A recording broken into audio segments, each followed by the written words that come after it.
Pozdrav svima, Gog je ovdje. Danas vam želim predstaviti moju novu knjigu koja se zove Duh slobode. Knjiga Duh slobode je nastala i inspirirana je zanimljivom pričom, a priča je da kad sam objavio knjigu Smetlar i Garbage Man na engleskom, onda sam se išao nagraditi za svoj uspjeh, pa sam si išao kupiti pravi švicarski sat. Švicarski sat se zove Hamilton Spirit of Liberty i to me inspiriralo jer na satu na remenu piše Life without liberty is a misery, pošto piše i na naslovu, što je citat od Andrewa Hamiltona, jednog od otaca osnivača firme Hamilton Watches u Americi. I to me inspiriralo, taj Life without liberty is a misery, odnosno život bez slobode je mizerija. On rekao, vidiš, a ja sam već tada pisao opet nastavak nekih na taj hod tajne riječi, tajne nebeske mudrosti, sam htio, imao sam još prostora i inspiracije za te aforizme, specifične aforizme duhovnog značenja. I onda inspiriran ovim duhom slobode od Spirit of Liberty, tog sata i svega toga, sam krenuo pisati i dobio ideju za naslov knjige. I eto ga, tako je nastala knjiga. Knjigu sam, ja već imao sam materijal pripremljen, ali nisam znao za naslov knjige i za koncept i kako bi to dok nisam kupio taj sat. Tako da, eto, kupnja jednog sata inspirirala nastanak jedne knjige, što je zanimljivo.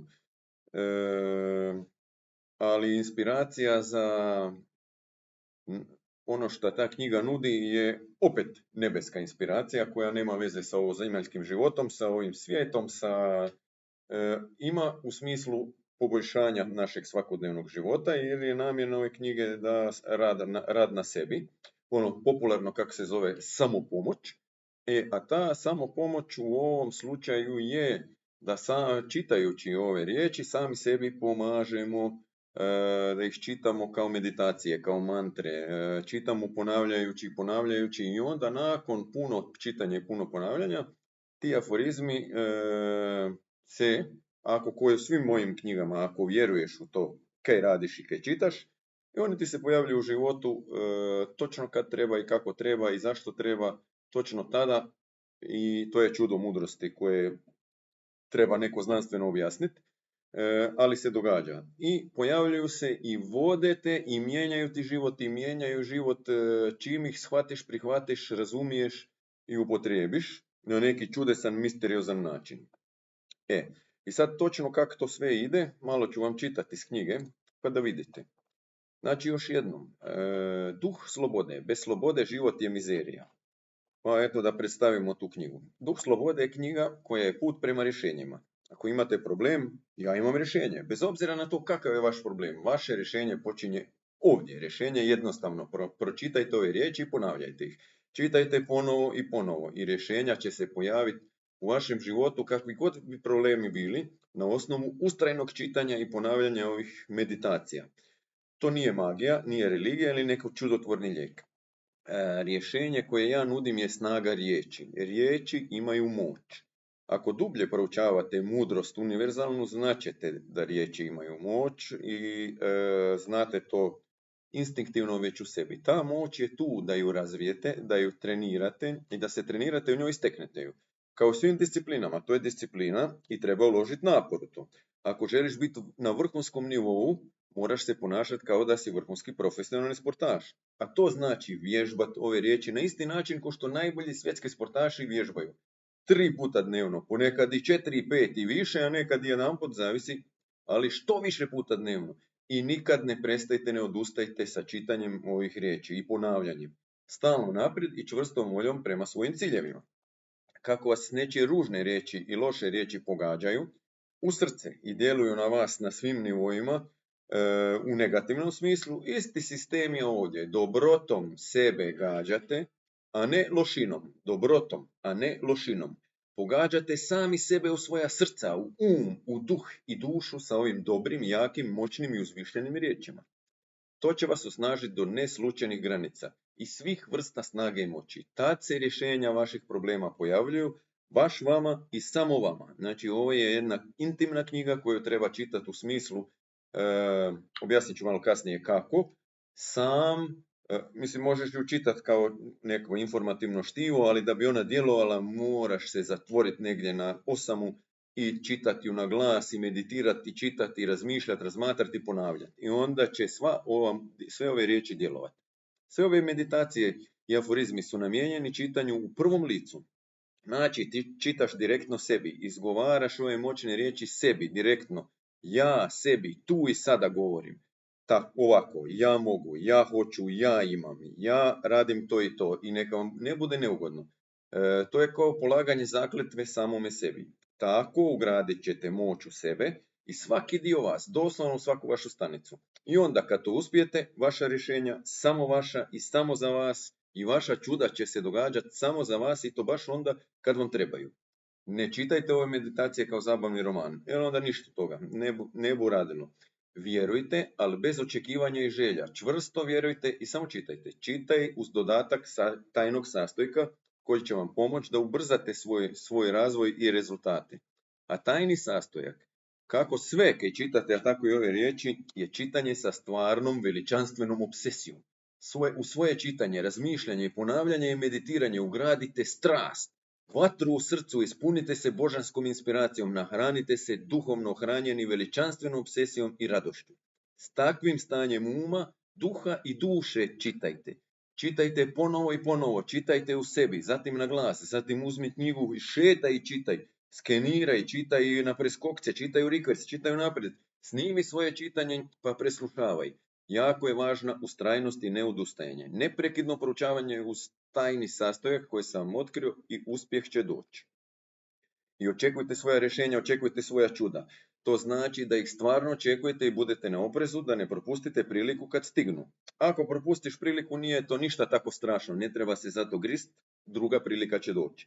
Snaga riječi je veličanstveno duhovno oružje dato nam s neba. Iskoristite tu moć u svoju korist i napredujte. I moram biti iskren s vama, sve ove riječi nemaju veze s vašim sadašnjim svijetom. Sve ove riječi su nešto drugo. One su veličanstvena inspiracija, veličanstvene obsesije koju treba vjerovati. Ako ne vjerujete, ništa od toga neće djelovati. Svako poglavlje ove knjige je jednako moćno. Nema reda čitanja, niti važnosti redoslijeda, niti logike u čitanju. Možete čitati na preskokce, unatrag, iz otraga, od sredine, možete šarati kako god. Možete nasumce otvoriti stranice i čitati. Važno je samo biti uporan i to je sve. Sva čuda će vam se dogoditi samo ako ste uporni iznad svih mogućih granica upornosti i uvriježenih normalnosti.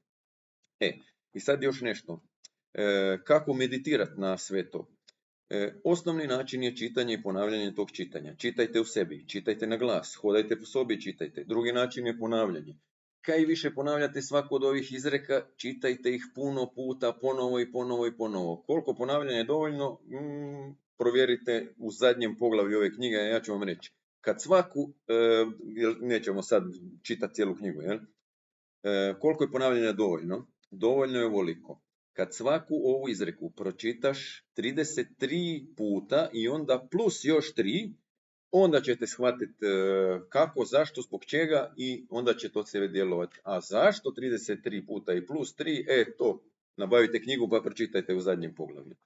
Treći način je gledanje u tekst. Otvori stranicu i gledaj tekst i skeniraj ga. Sve kaj vidiš objedinjuj razumijevanje kroz ujedinjenu sliku teksta. Gledajte odjednom više redaka i vidjet ćete da ih možete obuhvatiti odjednom puno više od čitanja samo redom riječ po riječ. I da ih možete pročitati kao cjelinu odjednom. To treba vježbati, vježbajte.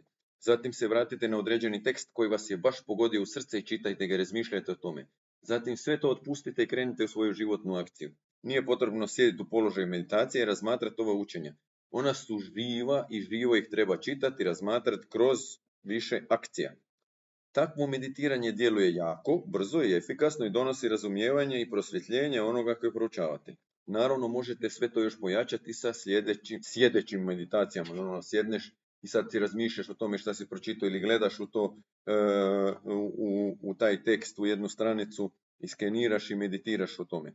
Sve se to može.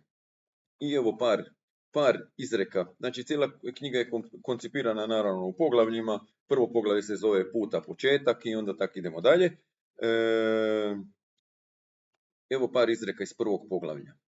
Umjesto straha, ja odabirem vjeru, ja pitam, ja tražim, ja vjerujem, ja primam. Ni u čem ja ne oskudijevam, ja ne želim, ja vjerujem, ja imam. Ja vjerujem, ja mogu, ja hoću, uspjeću, uspio sam. Ja sam upravitelj dobri, ja sam gospodar dobri, ja sam, evo me tu sam, eve me tu sam. Cijela knjiga je napisana u tom konceptu da sam sebi govoriš, sam sebe motiviraš i svaka izreka je direktno kad ju čitaš ju sam sebi. Na primjer, očekujem moja čuda, ja imam pravo na moja čuda. Čudo čudesno, radost, ushiti, let nebeski, to sam ja. Veličanstvena obsesija, to sam ja. Smijem se u duši neprekidno veličanstveno opsjednut dobrotom. Zlu nema predaje nikada, zlo je odsustvo dobrote, a ja dobrota sam na svim razinama. I sad tako idu ti aforizmi dalje kroz knjigu. Evo još nekoliko zanimljivih. I cijeli koncept knjige je takav, znači ide aforizam po aforizam kroz poglavlje. Oluja, ja se ne bojim, ja jesam oluja. Ognja, ja se ne bojim, ja jesam oganj. Voda, ja se ne bojim, ja jesam voda. Promatrati život s razmaka znači odustati od života. Ja se u život na glavu bacam, ja živim, ja jesam. Ljubav i dobrote, srčanost stalno gajim. Znači svaka izreka je samo kultiviranje sa super pozitivnim riječima koje mijenjaju iznutra na dubokoj razini. Kad ih se što više ponavlja i što više čita i što više razmatra i što više meditira. I ajde da dođemo i do toga 33 plus 3. Znači još jednom, kad to sve pročitate 33 puta, pa onda još 3 puta, onda možete komentirati, smijete komentirati, imate dozvolu da komentirate o knjizi, vaša mišljenja, vaša razmišljanja, vaša razmatranja. Ako nije 33 plus 3, nemojte mi ništa komentirati i gubiti moje vrijeme jer nećete ništa shvatiti. Znači mora se pročitati 33 puta svaka izreka i onda još plus 3. I tako dođeš do cijele knjige tako, na taj način. Jel? Zašto? To je zagonetka i shvatit ćete ju kad pročitate 33 puta i onda još 3. I neka ostane zagonetka. Eto, to vam je, ajde da kažemo još nešto o poglavljima knjige. I to vam je knjiga, nije velika, ima 70 i nešto strana, evo reću vam koliko, 71 stranu, ali je puna moćnih aforizama koje mijenjaju, koji pomažu, koji ako ih shvatite, doslovno dovode čuda u vaš život, doslovno. I ko mi ne vjeruje, nek proba. Ne morate mi ništa vjerovati, koji uvijek u nijednoj mojej knjizi probajte i onda da vidimo rezultate. A ja sam siguran da će rezultati biti nevjerojatno zapanjujuće dobri i vrhunski. Eto. Kaj sam htio reći? O poglavljima. Poglavlja knjige, o čem se tu sve radi? Znači, normalno, puta početak, jedni aforizmi odmah koji su moćni i jaki, nisu nekakvi uvodni, nego su odmah najmoćniji i najjači. Onda luda moć. Tu se ta moć svih tih super pozitivnih riječi podiže na još veću razinu. Pa razmatramo poglavlje postoji i postojanje. O postojanju raznih stvari. Pa imamo poglavlje graditelj. Smisao poglavlja graditelj je da smo mi graditelji dobrote. Pa imamo naravno slobodu i postizanje duha slobode. Onda imamo misiju, jer mi smo na misiji, na veličanstvenoj misiji, na misiji veličanstvene obsesije. Pa imamo poglavlje briga nemam, koje je jako bitno da se shvati da stvarno na duhovnom putu ne možemo biti ako imamo briga. Onda imamo poglavlje o izbor moj, koji govori o mom izboru, o tvom izboru, da sam izabireš ono kaj jesi tu, gdje jesi i kad jesi. I onda imamo poglavlje 33 plus 3, koje objašnjava malo o tome 33 plus 3, i imamo poglavlje o svetom zvuku. Poglavlje o svetom zvuku je jako zanimljivo i ono je recimo jedna misteriozna tajna, jer sveti zvuk, u stvari sve potječe od zvuka. Kaj god mi danas mislili i ova uvrežena znanost govori, ne znam, o potjecanju ovog onoga, sve je vibracija, sve je frekvencija i sve ima svoj zvuk prije svega. I taj zvuk čini postojanje svega materijalnoga i sveg cijelog svijeta. I zato je sveti zvuk čudo, i zato je riječ čudo, i zato iz riječi izvire ova moć. Jer je, kad to shvatite, vaše riječi u jednom stanju posebnom duhovnom postaju taj sveti zvuk koji onda gradi, izgrađuje, izlječuje, mijenja, pomaže i bude sve dobro i ništa loše. Eto, to vam je ukratko o knjizi Duh slobode. I vrlo je vrijedna knjiga i normalno ja i kao svoje moje knjige super sam oduševljen što mi je uspjelo ju napraviti u dosta kratkom vremenu, opterećen sa raznim ostalim životnim problemima, ali tu je i nevjerojatno je ta knjiga velike moći. Pogotovo jer su svi aforizmi, sve izreke i te meditacije jednostavne, nisu komplicirane, a sve kad je jednostavno djeluje. Sve kad je komplicirano slabo djeluje. To vam je to. To vam je ukratko ili udugo, nemam pojma, o knjizi. Knjigu možete naći dolje u linkovima u opisu videa i u linkovima koje objavljujem na mojim autorskim stranicama, na stranici Lulu Bookstore Gord Kay, i sve ostale moje knjige su tamo. I uživajte u čitanju. To vam je to. Pozdrav svima. Go out, vidimo se.